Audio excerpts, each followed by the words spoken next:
Hi humans, welcome back to Humanities. This is your geography educator Ananya Sharma. Today we are going to begin with our book The Fundamentals of Human Geography. In this video we are going to have a one shot explanation of chapter number 1, that is Human Geography, Nature and Scope. इस chapter में हमें numerous चीजें जानने को मिलेंगी, जैसे कि human geography क्या है, ह्यूमन ज्योग्राफी का ज्योग्राफी के साथ क्या रिलेशन है, एंड हम ह्यूमन ज्योग्राफी को देखेंगे from the perspective of various geographical scholars. So it's a very interesting chapter. Let us begin. Human geography के बारे में जान लेने से पहले हमें थोड़ी सी अपनी अंडरस्टैंडिंग जो ज्योग्राफी के बारे में है उसको रिकॉल करना पड़ेगा. सो हम सबसे पहले पढ़ेंगे that what is geography as a field of study. So geography as a field of study को हम इन 3 वर्ड्स बहुत अच्छे से डिस्क्राइब कर सकते हैं. These 3 words are integrative, empirical and practical. Now, I have a mnemonic for you to remember these 3 words, that is, geography is a pie. That is, geography is practical, integrative and empirical. सो अब हम जान लेते हैं कि इन 3 words का individually क्या मतलब है. So geography is integrative. Now integrative वो चीज होती है जिसमें हम 2 या फिर 2 से ज्यादा कंसेप्ट्स को साथ में लेकर चलते हैं. सो ज्योग्राफी एक इंटीग्रेटिव सब्जेक्ट है क्योंकि हम इसमें डिफरेंट फिनोमिनास को भी in a holistic way, in a holistic manners समझने की कोशिश करते हैं. एज वेल एज ज्योग्राफी में बहुत सारी ब्रांचेस हैं. सो एक इंटीग्रेटिव मैनर में ये सब्जेक्ट बहुत सारे पर्सपेक्टिव्स को लेकर चलता है. Now empirical. एम्पेरिकल वो चीजें होती हैं जो कि बेस्ड होती हैं on experiments and practical experiences rather than ideas. So geography में हम वही चीजें पढ़ते हैं that are happening around the world, the things which we can experience in our day to day lives. तो हम वही चीजें पढ़ रहे हैं जो कि हम या तो एक्सपेरिमेंट कर सकते हैं या तो जिसको हम एक्सपीरियंस कर सकते हैं. So in that way geography is empirical. Now practical. तो हम सब ने ये चीज तो सुनी ही होगी that geography is a practical subject. Practical वो चीजें होती हैं जो कि कंसर्न्ड होती हैं विद एक्चुअली डूइंग समथिंग, जिसमें हम ऐसी चीजों को पढ़ते हैं जो कि एक्चुअली हैपनिंग है. So in this manner geography is a pie, that is practical, integrative and empirical. Now अगर हम ज्योग्राफी की रीच की बात करें कि आखिर हम ज्योग्राफी में पढ़ क्या क्या सकते हैं, कि ज्योग्राफी की पहुंच कहाँ तक है, तो इसका आंसर होगा कि जो ज्योग्राफी की रीच है वो एक्सटेंसिव है. It is a subject that is limitless. ये लिमिटलेस सब्जेक्ट है. क्यों? क्योंकि चाहे वो कोई भी इवेंट हो, ईच एंड एवरी इवेंट और phenomena which varies over space and time can be studied geographically. कोई भी इवेंट ले लो, कोई भी फिनोमिना ले लो that is varying between space and time, उसको हम ज्योग्राफिकली पढ़ सकते हैं. तभी इसकी जो रीच है वो बहुत ज्यादा एक्सटेंसिव है. नाउ यहाँ पर एक क्वेश्चन पूछा गया है, how do you see the earth surface. हम अर्थ सरफेस को कैसे देखते हैं?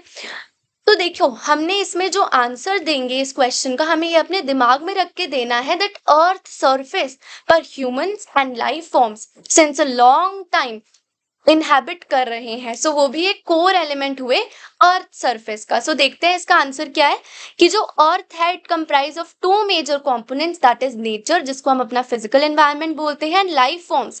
लाइफ फॉर्म्स में आ जाते हैं हमारे ह्यूमन बींग्स भी. ओके, सो इससे हमारी एक बेसिक अंडरस्टैंडिंग अबाउट ज्योग्राफी जो है वो बन जाती है कि अच्छा ज्योग्राफी ये है. अब यहाँ पर अगर हम देखें, अब देखो ज्योग्राफी फिजिकल ज्योग्राफी भी होती है एंड ह्यूमन ज्योग्राफी भी होती है. अब जो फिजिकल ज्योग्राफी है that studies the physical environment, हम उसमें फिजिकल फीचर्स पढ़ते हैं. अब हम जानेंगे a new concept that is human geography, कि आखिरकार ह्यूमन ज्योग्राफी क्या है. सो पहले इसकी डेफिनेशन देख लेते हैं. Human geography studies the relationship between the physical nature and human world, the spatial distribution of human phenomena and how they come about, the socio-economic differences between different parts of the world. अब देखो, human geography के अंदर हम एक relationship देख रहे हैं between physical nature number 1 and the human world, इनके बीच में हमने रिलेशनशिप बनाकर ही स्टडी करना है हर फिनोमिना को। एग्जाम्पल लेते हैं हम, जैसे कि स्पाटियल डिस्ट्रीब्यूशन ऑफ ह्यूमन फिनोमिना है। अब अगर हम देखें अराउंड आवर कंट्री, हमारी कंट्री में सारी ही स्टेट्स जो है वो इक्वली पॉपुलेटेड नहीं है। कुछ ऐसी स्टेट्स हैं which are very densely populated, whereas there are some states which are very scarcely populated। तो हमने इसका रीजन ढूंढना है with context to the natural phenomenas. हमने फिजिकल नेचर को इन कॉन्टेक्स्ट टू रखकर इन सारे क्वेश्चंस का आंसर ढूंढना है। अब हम आगे आगे जब चैप्टर्स पढ़ेंगे हमें इन सारे क्वेश्चंस के भी आंसर मिलेंगे, that how human geography is related to the physical nature.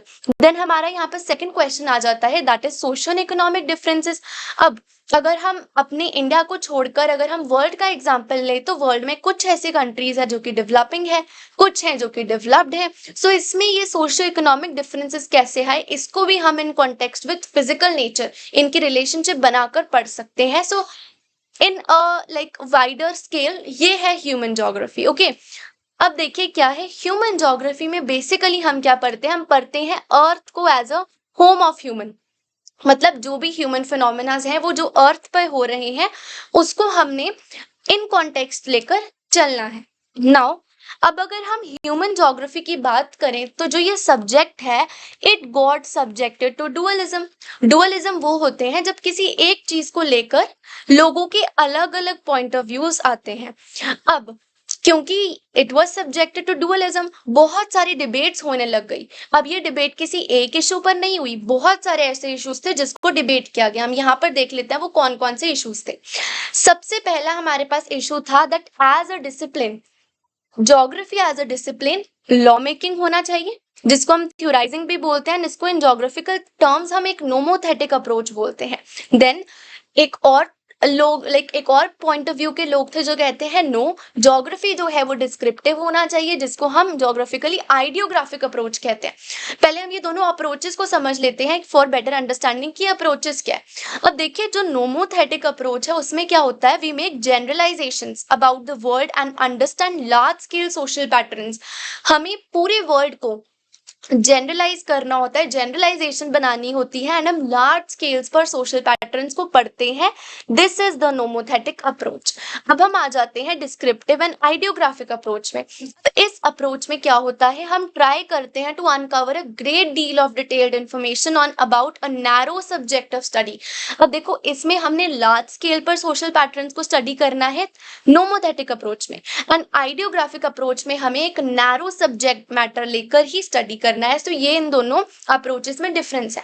फिर उसके बाद एक क्वेश्चन रेज होता है कि क्या ज्योग्राफी का सब्जेक्ट मैटर ऑर्गेनाइज्ड होना चाहिए।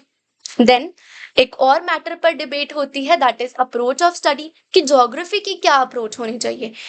कुछ लोग कहते हैं कि ज्योग्राफी की अप्रोच होनी चाहिए regional, whereas there are other people who say that geography की अप्रोच होनी चाहिए सिस्टमैटिक।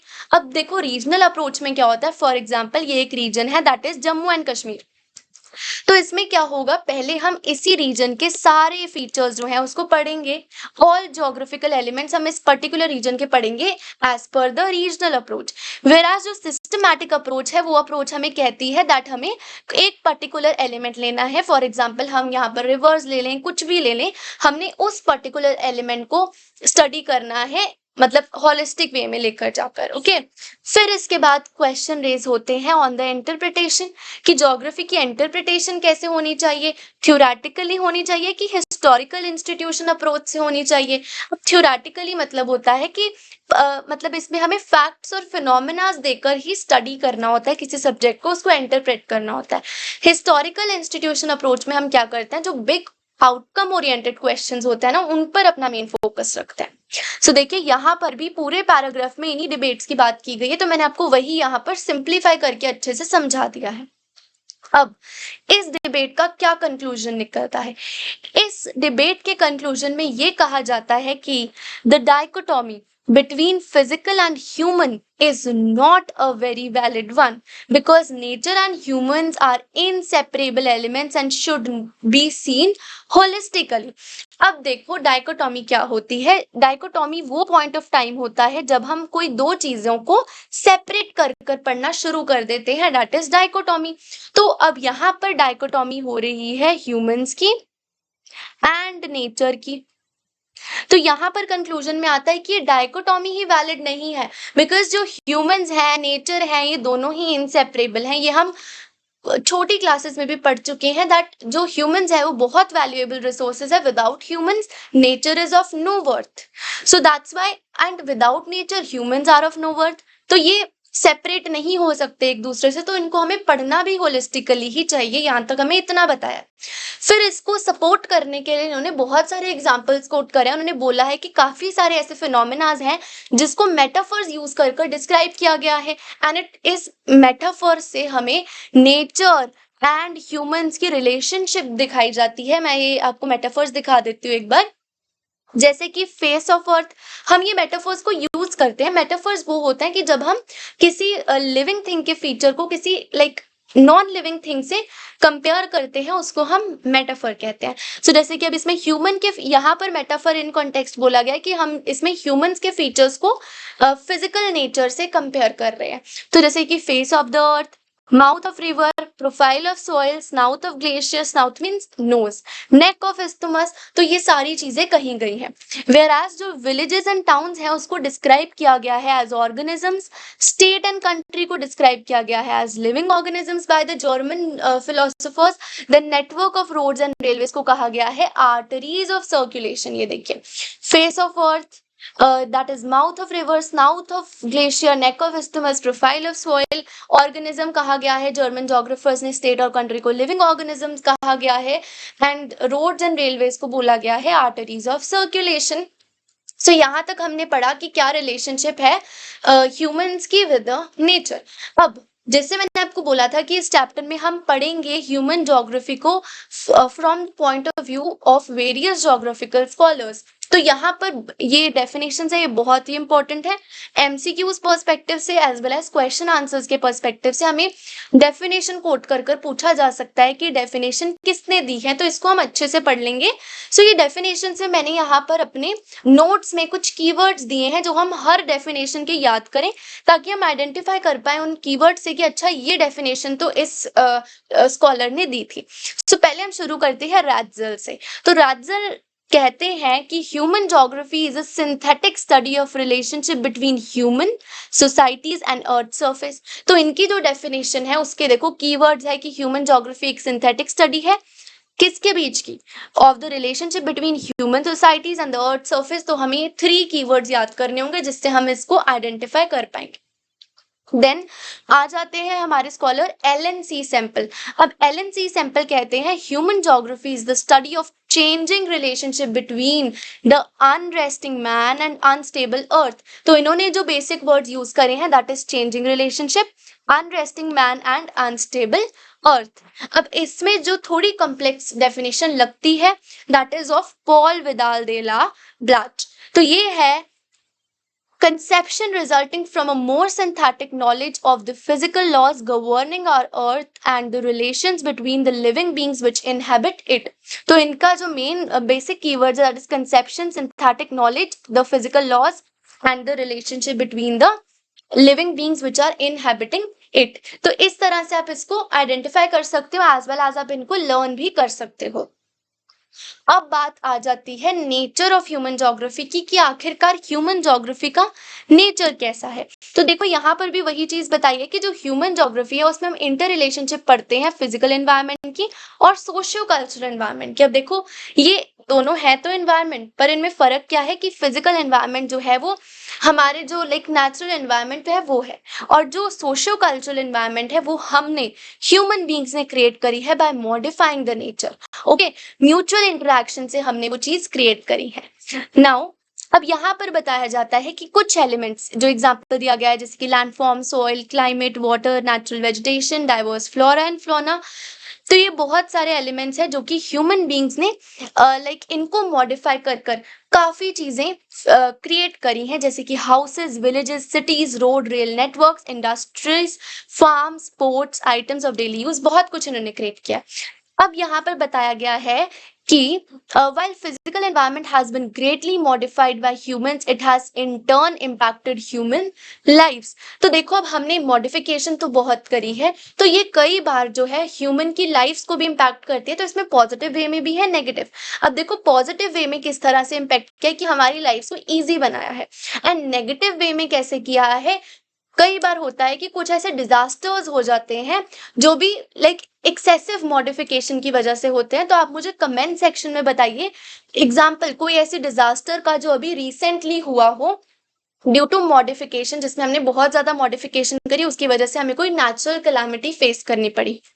सो अब हम पढ़ रहे हैं अपना next concept, that is naturalisation of humans and humanisation of nature. अब देखो यहाँ पर हम दो कंसेप्ट पढ़ेंगे, ये एक कंसेप्ट नहीं है, इसके बाद एक और कंसेप्ट आएगा दैट इज ऑफ पॉसिबिलिज्म। तो जनरली बच्चे जो है इन दोनों कंसेप्ट के बीच में बहुत कंफ्यूज होते हैं। इस कंसेप्ट को डिटर्मिनिज्म भी कहा जाता है। तो बेसिकली इस पे क्वेश्चन आ जाते हैं, the difference between determinism and possibilism. तो आप इसको पूरे like with the presence of mind अच्छे से समझने की कोशिश कीजिए, बहुत ही इंटरेस्टिंग कंसेप्ट्स हैं ये दोनों, तो इसको हम समझ लेते हैं। अब देखो सबसे पहले हमारे लिए ये जानना जरूरी होगा, ये ट्रायंगल तो हम सबने बचपन में पढ़ा ही होगा कि जो नेचर है उससे जो ह्यूमंस हैं उन्होंने नेचर्स में बहुत ज्यादा मॉडिफिकेशन करी हैं with the help of technology की हेल्प से ही हम ये सारी मॉडिफिकेशन जो है वो कर पाए हैं। तो इसमें हमें टेक्नोलॉजी की इंपॉर्टेंस है जो उसको ही बताया गया है। So let's start. यहाँ पर बताया गया है कि जो ह्यूमन बींग्स हैं वो इंटरेक्ट करते हैं फिजिकल एनवायरनमेंट से टेक्नोलॉजी की मदद से। और ये इंपॉर्टेंट नहीं है कि ह्यूमन बींग्स क्या प्रोड्यूस कर रहे हैं या फिर क्या क्रिएट कर रहे हैं, पर ये ज्यादा इंपॉर्टेंट है कि किसकी मदद से, with the help of what tools and techniques do they produce and create, किसकी मदद से वो प्रोड्यूस और क्रिएट कर रहे हैं। अब देखो हमें पता है कि हाँ वो टेक्नोलॉजी की मदद से प्रोड्यूस और क्रिएट कर रहे हैं, टेक्नोलॉजी उनको जो है वो इनेबल कर रही है to develop new tools and new techniques. तो टेक्नोलॉजी क्या इंडिकेट करती है, टेक्नोलॉजी से हमें पता लगता है कि क्या लेवल है कल्चरल डेवलपमेंट का, सोसाइटी का। ओके सो यहाँ पर देखिए, ये देखो अब ये हमारे लाइक फिजिकल एनवायरनमेंट है, ये ह्यूमंस है, इन्होंने टेक्नोलॉजी के थ्रू इस पर मॉडिफिकेशन और क्रिएशंस करी हैं। सो ये बहुत इंपॉर्टेंट हो जाता है कि किन टूल्स और किन टेक्निक से ह्यूमन बींग्स ने प्रोड्यूस और क्रिएट किया है। ये वही ट्रायंगल है जिसकी मैं अभी बात कर रही थी। अब देखो टेक्नोलॉजी से हमें पता लग रहा है लेवल ऑफ कल्चरल डेवलपमेंट। अब हम आगे चलते हैं कि टेक्नोलॉजी हमने कैसे डेवलप करी। अब देखो जब हमें बेटर अंडरस्टैंडिंग हुई about the laws of nature, तभी हम टेक्नोलॉजी को वो टेक्नोलॉजी को डेवलप कर पाए। अब इसमें कुछ एग्जांपल्स हमें दिए हुए हैं, वो हम देखते हैं। जैसे कि देखो फ्रॉम द कंसेप्ट ऑफ, यहाँ पे है from the understanding of the concept of friction and heat. देखो जो अब ये फ्रिक्शन का एंड हीट का कंसेप्ट है, इसने हमें एनेबल करा टू डेवलप फायर, हमने इससे फायर डेवलप करी। उसके बाद आ जाता है secrets of DNA and genetics. जो ये डीएनए है, जेनेटिक्स है, इसकी मदद से हमने कॉन्कर करी बहुत सारी डिसीजेस को। एंड जो लॉ है एरोडायनेमिक का, उससे हमने डेवलप करे प्लेन्स को बहुत ही फास्ट। ओके सो इससे हमें ये पता लगता है कि जो ये सेकेंड स्टेप है हमारा क्रिएशन का। अब वो क्रिएट करने से पहले जो सबसे बेसिक है वो है अंडरस्टैंडिंग। तो अंडरस्टैंडिंग होनी कितनी जरूरी है वो हमें इससे पता लग जाता है। अब यहाँ पर यही सब बताया गया है। तो अब हम पढ़ेंगे कि शुरुआत में क्या हुआ। अब हम इन्वायरमेंटल डिटर्मिनिज्म की तरफ स्टेप इन कर रहे हैं, तो हमें टाइम में थोड़ा सा पीछे जाना पड़ेगा। सो हम पढ़ते हैं उस स्टेज को जब ह्यूमन बींग्स अर्थ पर नए नए थे। तो देखो क्या होता था उस टाइम पे, क्या था, जो ह्यूमंस थे ना, देखो ये था इनके बीच की रिलेशनशिप। जो नेचर थी वो स्ट्रांग थी और जो ह्यूमन बींग्स थे वो नेचर के सामने उस टाइम पर वीक थे, क्योंकि वो बहुत ज्यादा प्रिमिटिव स्टेज थी। तो इस स्टेज पर क्या हुआ, नेचर ने ह्यूमन बींग्स को इम्पैक्ट करा, इन्फ्लुएंस करा। अब जो ये ह्यूमंस थे ना, इसीलिए इन ह्यूमंस का एक नाम रख दिया गया था जो कि था नेचुरलाइज्ड ह्यूमन। नेचुरलाइज्ड ह्यूमंस इसीलिए कहा गया था क्योंकि नेचर ने ह्यूमंस को अपने अकॉर्डिंगली ढाला था, मतलब अपने अकॉर्डिंगली उनको एक्टिविटीज करने पर मजबूर किया था। बिकॉज ह्यूमन बींग्स के जो है नेचर के बारे में अंडरस्टैंडिंग जीरो थी। अब देखो क्या था, जो ये नेचुरलाइज्ड ह्यूमंस थे ये हमसे बिल्कुल ही ऑपोजिट थे, क्योंकि ये अडेप्ट करते थे to the dictates of nature. ये नेचर को सुनते थे, नेचर को वर्शिप करते थे एंड ये नेचर से डरते भी थे। ओके तो ये देखो यहाँ पर यही सब बताया हुआ है कि जो ये नेचुरल यहाँ पर देखिए बताया हुआ है कि they adapted to the dictates of nature. This is so because the level of technology was very low. This type of interaction between primitive human society and strong forces of nature was termed as environmental determinism. तो मैंने आपको इस complex concept को बहुत ही easy तरीके से notes के through यहाँ पर समझा दिया है। बेसिक चीजें देखो इस कंसेप्ट के बारे में हमें 2-3 ही याद रखनी है। सबसे पहले कि जो एनवायरमेंटल डिटर्मिनिज्म है ना वो बहुत ही ज्यादा प्रिमिटिव स्टेज को रेफर करता है जब ह्यूमन बींग्स वीक थे एंड नेचर स्ट्रॉन्ग थी। तो नेचर्स ने ह्यूमन बींग्स को अपने अकॉर्डिंगली अडेप्ट करवाया था, फिर ह्यूमन बींग्स ने नेचर के अंदर अपने आप को अडेप्ट किया था, नेचर को मॉडिफाई नहीं किया था इस टाइम पे। तो वो क्या क्या करते थे ये 2-3 चीजें बताई हुई हैं, यहाँ पे भी इसको बताया हुआ है। 1 सेकेंड हियर। यस ये जो 2-3 चीजें बताई हुई है कि नेचर को सुनते थे, उसको वर्शिप करते थे। अब यहाँ पर हमें एक एग्जाम्पल भी दिया हुआ है, ये बहुत अच्छी स्टोरी है। ठीक है, इसमें बताया हुआ है कि किस तरह से नेचर को वर्शिप किया जाता था। तो आप सब इस स्टोरी को पढ़ सकते हैं फॉर बेटर अंडरस्टैंडिंग। बट इसका चैप्टर के साथ कोई इतना रिलेशन नहीं है, it's not that important, but for understanding you can read this story. तो यहाँ पर देखो इस स्टोरी का थोड़ा समरी दिया हुआ है कि जो ये स्टोरी है ये रिप्रेजेंट कर रही है direct relationship of household belonging to an economically primitive society with nature. अब यहाँ पर हमें पता लगता है दैट जो नेचर था वो पावरफुल था, वर्शिप्ड था, मतलब हम उसको वर्शिप करते थे, it was revered and conserved. Okay so यहाँ पर देखो क्या था, यहाँ पर डायरेक्ट डिपेंडेंस थी ह्यूमन बींग्स की नेचुरल रिसोर्सेज पर फॉर द सस्टेनेंस, और the physical environment for such society become mother nature. तो वो नेचर को अपना मदर नेचर मानकर उसको वर्शिप करते थे और उसको बहुत ही अच्छे से ट्रीट करते थे नेचुरल चीजों को। ओके तो अब हम यहाँ पर जा रहे हैं आगे के टाइम पर कि उसके बाद क्या हुआ। स्लोली एंड ग्रेजुअली देखो अब स्टोरी में एक टर्न आता है कि स्लोली एंड ग्रेजुअली जो ह्यूमन बींग्स हैं वो नेचर को समझना शुरू कर देते हैं। सो इसकी वजह से वो क्या है, टेक्नोलॉजी बनाते हैं न्यू एंड उससे वो नई नई चीजें डेवलप करते हैं। तो क्या होता है स्लोली एंड ग्रेजुअली, एक होती है नेसेसिटी, एक होता है फ्रीडम। नेसेसिटी का मतलब है जो हमें जरूरत है एंड फ्रीडम है कि हम एक्सेस में कुछ कर रहे हैं। सो हमने ये पढ़ा है दैट ग्रीड्स में हम जो भी करें दैट इज नॉट गुड, हमें अपनी नेसेसिटी के अकॉर्डिंग ही हर काम करना चाहिए। तो अब क्या हुआ, ह्यूमन बींग्स ने क्या करा कि नेसेसिटी से वो अब फ्रीडम की तरफ चले गए, जो आजकल भी हो रहा है। तो इसमें क्या हुआ, नेचर ने हमें अपॉर्चुनिटी प्रोवाइड करी, ह्यूमंस ने उस अपॉर्चुनिटी को यूज किया एंड स्लोली क्या हुआ, ह्यूमंस ने नेचर को मॉडिफाई कर दिया अपने लाइक बेटरमेंट के लिए, अपनी ईज के लिए ह्यूमंस ने नेचर को ही मॉडिफाई कर दिया। इस टाइम पर जो ये वाला टाइम है इसमें नेचर ह्यूमनाइज्ड हो गया। पहले नेचुरलाइजेशन हुई थी ह्यूमंस की, अब नेचर हो गया ह्यूमनाइज्ड। इसको अगर हम पढ़े तो इसमें यही कुछ लिखा जो मैंने अभी आपको समझाया है कि सोशल एंड कल्चरल डेवलपमेंट से ह्यूमन जो है वो better and more efficient technology को डेवलप करा उन्होंने। तो वो स्टेट ऑफ नेसेसिटी से स्टेट ऑफ फ्रीडम की तरफ बढ़ गए। ठीक है, फिर वो उन्होंने पॉसिबिलिटीज क्रिएट करी रिसोर्सेज से जो भी वो लाइक ऑब्टेन कर रहे थे एनवायरनमेंट से। फिर उसके बाद क्या हुआ, human activities create cultural landscape. But देखो imprints of human activities are created everywhere. Health resorts, highlands, huge urban sprawls, fields, orchards, pastures and plains and rolling hills, sports on the coasts, oceanic routes on the oceanic surfaces and satellites in the space. तो ये सारी जगह पर हमें human imprints दिख रहे हैं। The earlier scholars term this as possibilism, की पॉसिबिलिटीज दी नेचर ने, हमने उसको यूज किया, एक्सेसिवली यूज कर लिया। So nature provides opportunities and human beings make use of these opportunities and slowly nature gets humanised and starts bearing imprints of human endeavour. तो यहाँ पर अनदर स्टोरी दी हुई है जो कि ह्यूमनाइजेशन ऑफ नेचर को थोड़ा सा एक्सप्लेन कर रही है। अब हमने ये नेचुरलाइजेशन ऑफ ह्यूमन पढ़ लिया, ह्यूमनाइजेशन ऑफ नेचर पढ़ लिया। अब इसके बाद आता है एक थर्ड कंसेप्ट जो कि बहुत ही ज्यादा इंटरेस्टिंग कंसेप्ट है। तो सबसे पहले देखिए ये कंसेप्ट हमें दिया है ग्रिफिथ टेलर ने। ग्रिफिथ टेलर एक ज्योग्राफर है, उन्होंने ये कंसेप्ट दिया। अब इसको थोड़ा हम नोट्स के थ्रू पहले एक इजी वे में देख लेते हैं। ये देखो ये है ये कंसेप्ट जो कि बहुत ही इजी कंसेप्ट है, तो इसको हम देख लेते हैं।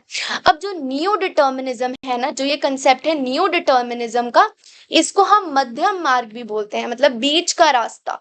तो ये किसके बीच का रास्ता है, ये डिटर्मिनिज्म और पॉसिबिलिज्म। अब देखो यहाँ पर क्या है, डिटर्मिनिज्म जो है वो इंडिकेट करता है नेसेसिटी को, एंड पॉसिबिलिज्म इंडिकेट करता है फ्रीडम को। तो ये जो पाथ है ना, ये बिटवीन है। ये पाथ कहता है कि there is nor a condition of total necessities और फ्रीडम। तो अब इसको अगर हम देखें तो ग्रिफिथ टेलर ने इसको बहुत ही आसान मैनर में ट्रैफिक लाइट से लाइक एक्सप्लेन करने की कोशिश करी है, ट्रैफिक लाइट का एग्जांपल देकर। ग्रिफिथ टेलर कहते हैं कि जो रेड लाइट है वो इंडिकेट करती है stop, yellow light get set and green light go. इसके थ्रू वो समझाते हैं कि कभी भी ऐसी सिचुएशन नहीं आ जाती जिसमें हम टोटली किसी चीज को स्टॉप कर देते हैं, ना ही ऐसी सिचुएशन आनी चाहिए कि हम किसी चीज को excessively with a free run हम उसको यूज करें। ठीक है, तो इसीलिए बीच में ये स्टॉप भी आना चाहिए, गेट सेट का भी सिग्नल आना चाहिए। तो इसी से ही एक चीज पूरी प्रॉपर रेगुलेशन में चलती है। अब देखो यहाँ पर ग्रिफिथ टेलर ये ही कह रहे हैं, वो बोलते हैं कि जो लोग सिटीज में रहते हैं उन्होंने ट्रैफिक लाइट्स को देखा होगा। वो बताते हैं कि जो रेड लाइट्स है वो स्टॉप बोलती है, एम्बर लाइट गैप होती है रेड और ग्रीन के बीच में to get set, and green light बोलती है गो। अब ये कंसेप्ट बताता है that neither there is a situation of absolute necessity जो कि है determinism, nor there is a condition of absolute freedom जो कि है पॉसिबिलिज्म, कि ऐसी कंडीशन नहीं होती। इसका मतलब है कि जो ह्यूमन बीइंग्स हैं वो नेचर को कॉन्कर कर सकते हैं बाय ओबेइंग इट। इसकी बातें मानकर, थोड़ा सा इसको ओबे कर कर हम नेचर को कॉन्कर अच्छे से कर सकते हैं। They have to respond to the red signals. अब अगर हमें कहीं पता लग रहा है कि हम ज्यादा डिफॉरेस्टेशन कर रहे हैं या फिर अब नेचर को हीलिंग की जरूरत है, तो हमें थोड़ा रुक जाना चाहिए। और यहाँ पर रुकने का मतलब ये नहीं है कि हमें फॉरएवर रुक जाना चाहिए। थोड़ी देर रुकने के बाद, थोड़ी ब्रेक लेने के बाद हम दोबारा प्रोसीड कर सकते हैं अपनी परस्यूट्स को, डेवलपमेंट की जो भी हम करना चाहते हैं, पर तभी जब नेचर परमिट्स करे मॉडिफिकेशन को। ओके, इसका अगर हम मीनिंग देखें तो ये यहाँ पर बहुत अच्छा कंक्लूड हो रहा है। वो बोल रहे हैं कि possibilities can be created within the limits which do not damage the environment and there is no free run without accidents. तो वो बोल रहे हैं कि जो पॉसिबिलिटीज है उसको हम लिमिट्स में क्रिएट कर सकते हैं, और कोई भी जो फ्री रन है वो विदाउट एक्सीडेंट्स नहीं होता। हमें अगर हम ब्लाइंडली कोई चीज करे जा रहे हैं तो हमें बाद में उसके एडवर्स सर्कमस्टांसेस देखने को मिल सकते हैं। यहाँ पे एग्जाम्पल दी हुआ फ्री रन का। देखो हमने ब्लाइंडली डेवलपमेंट करी, हमने ब्लाइंडली ट्रीज काटे, हमने बहुत कुछ किया टू हार्म आवर एनवायरमेंट, और उससे आज हमें क्या देखने को मिल रहा है, हमें ग्रीन हाउस इफेक्ट देखने को मिल रहा है, ozone layer depletion, global warming, receding glaciers, degrading land new. तो देखो ऐसे न्यूमरस चीजें हैं जो आज हमें नेचर में देखने को मिल रही है हमारी मॉडिफिकेशन की वजह से।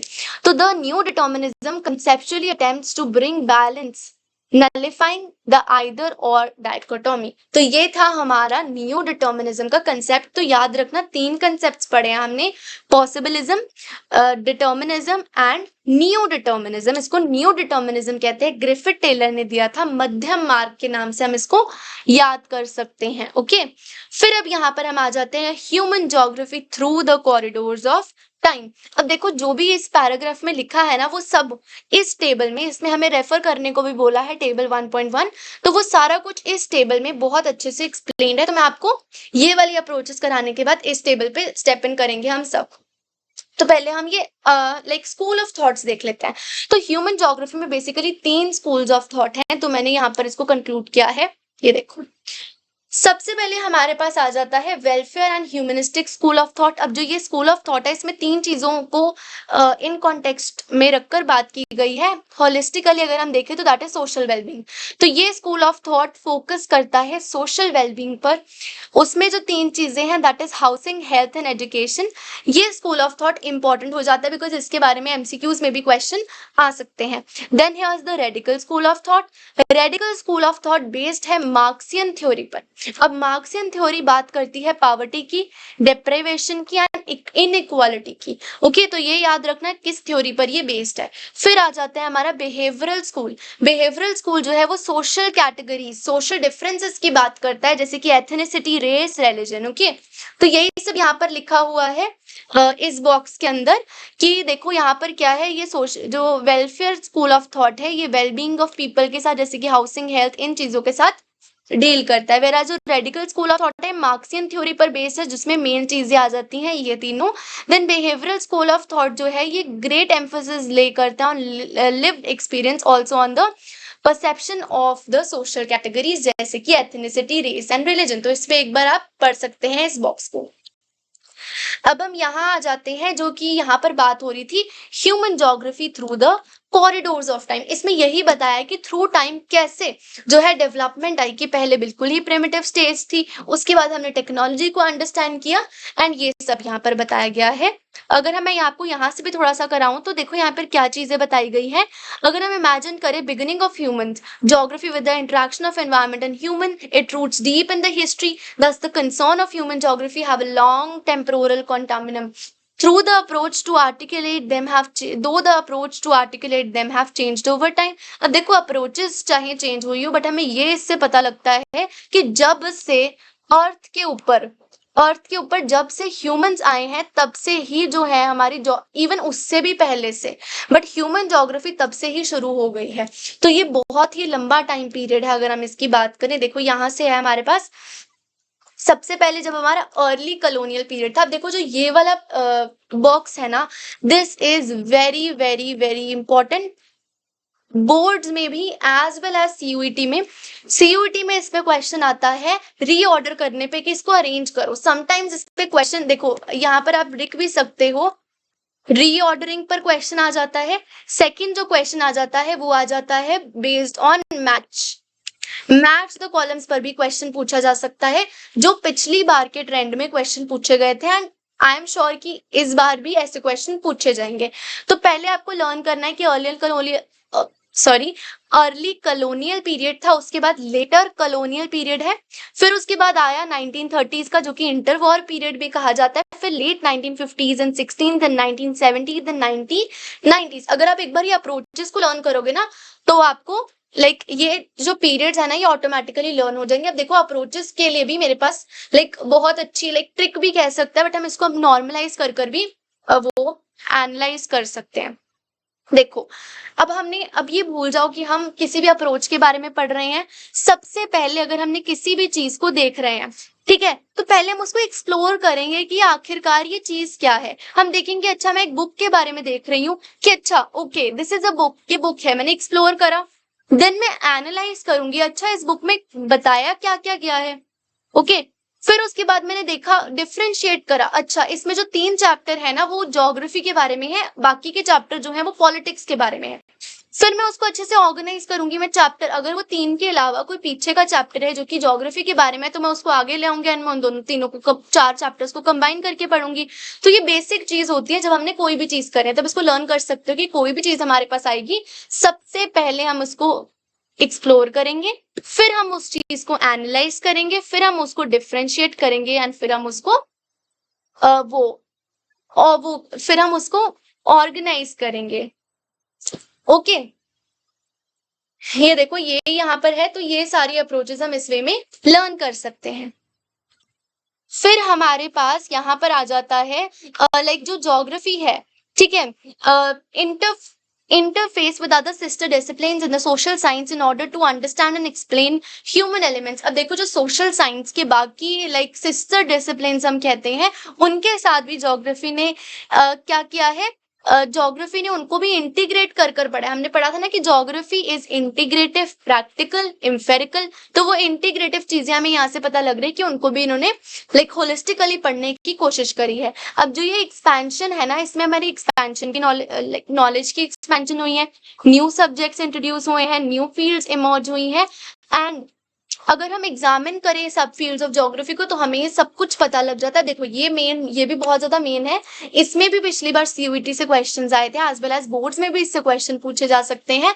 उसमें हमें या तो आपको नेम करने को दे दिया जाएगा कि कौन सा इसमें से सोशल ज्योग्राफी का पार्ट है, या फिर आपको एमसीक्यू में आ जाएगा that which one of the following is not और which one of the following is a part of. तो इस तरह से इसको देखो, एमसीक्यूज में भी क्वेश्चन आ सकता है, एज वेल एज आपको इसमें ऑड वन आउट भी फाइंड करने को आ सकता है, दैट विच इज और विच इज नॉट। ओके, तो ये अगर हम देखें तो सोशल ज्योग्राफी में आ जाता है behavioural geography, geography of social wellbeing, geography of leisure, cultural geography, gender geography, historical geography and medical geography. अब देखो जो बिहेवियरल ज्योग्राफी है ना वो है साइकोलॉजी। अब देखो ज्योग्राफी ही एक ऐसा सब्जेक्ट है जो कि बहुत ज्यादा बाकी सब्जेक्ट्स को भी अपने साथ इंटीग्रेट कर कर चलता है। अब अगर you are studying geography, so you are not only studying geography, you are studying history also, somewhere you are studying politics also, you are studying anthropology, sociology, you are studying psychology as well। तो अगर आप geography पढ़ रहे हैं तो आप ये सोचिए, मानिए कि आप बहुत सारे subjects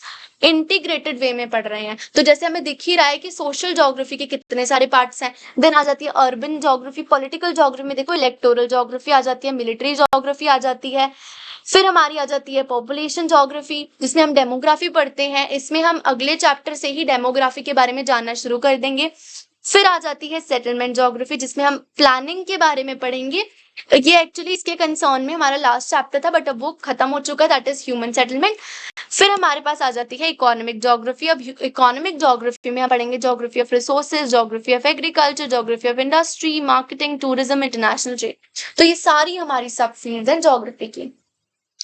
so in best way मैंने आपको इस चैप्टर को की अंडरस्टैंडिंग करवा दी है। So if you like the video, so please like, comment and subscribe to this channel for further updates. Thank you so much.